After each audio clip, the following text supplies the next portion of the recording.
Imagine being on lane, minding your own business, chilling and farming while suddenly you hear a Yahoo and Pam. Next thing you know, you are dead. A mother trucker used an ability all the way from their own base that sends them directly to your ass to collect your soul. Well, that is Briar. And I know she sounds horrible to play against, but playing as Briar is the most fun I've had in the jungle for a while. I mean, I love my junglers and there is a reason that's the only role I play, but being able to do this is on another crazy level.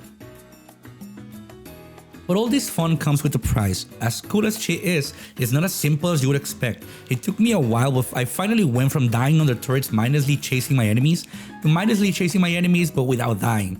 Okay, I still die sometimes, but now, after much testing and feeding, I am the rider that people are afraid of.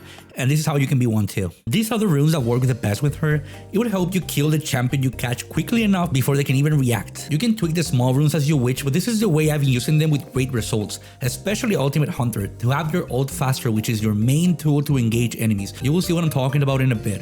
Farming with Briar is as easy as my X. Start with your W, which is your main source of damage. Remember that activating your W again will empower your next attack, dealing good damage and healing you back. A little advice is that you can reset your basic attack with this, so time it as soon as you hit once to do like 3 attacks in a row. Level up your E next and charge it completely to deal good damage, stun the jungle monsters, and this also heals you by the way. And last but not least, your Q to stun and reduce the enemy's armor. Focus on finishing your jungle before ganking. You need to focus on reaching level 6 as soon as possible because Briar ganks are honestly not that good before level 6 unless you catch the enemies in a bad position.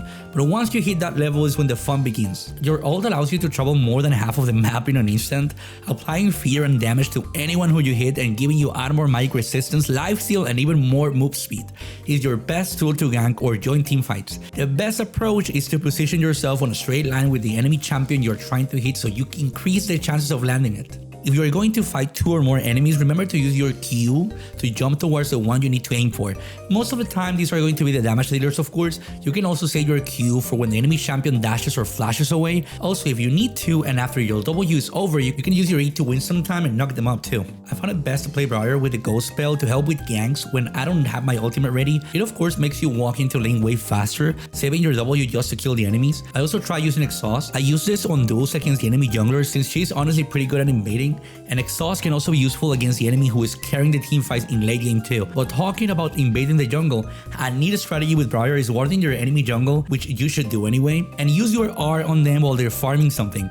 They would probably hate you and blame their teammates for not helping them, but after drinking their tears, just steal whatever is left from their jungle and continue your soul hunting through the Summoner's Rift. Something really important though is to save your E if you think you're gonna find yourself in a situation where you can die by chasing an enemy with your frenzy, diving under a turret, or something similar.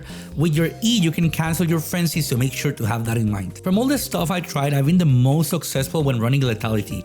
He will help you delete any enemy you catch in 4K, and the best item for that is a Draktar. That is going to help you survive after killing the first enemy because it turns you invisible. For the rest of the equipment, is basically your regular Assassin's build. Briar is totally dependable on being melee range with her enemies, so if they are heavy on CC, remember to take your Quicksilver Sash with you, which I don't know why no one is using anymore. It's a situational equipment, but it could make a huge difference. Like in this case, that Teemo was effing me up with his blindness. Even though I was destroying the enemy team, that Q made me useless for what it felt like a lifetime. And building Quicksilver changed the fights to my favor again. There is no doubt Briar is one of the most OP characters right now. To be honest, I feel the major problem is that players don't understand how she works, because if they did, they would see how easy to counter she is, and that's something you realize once you try to play her. The problem is that her only way of actually doing something is by activating her W, and once you do, you will follow the first champion you see until you either kill them or they kill you. So she will barely have a way to dodge skills or any CC in general. Also, her ult is rather slow and you can see it coming. If you play Briar, have all those details in mind and abuse her kid before people care to learn how to play against her. Have fun terrorizing the Rift. I hope you enjoyed the video and I'll see you next time.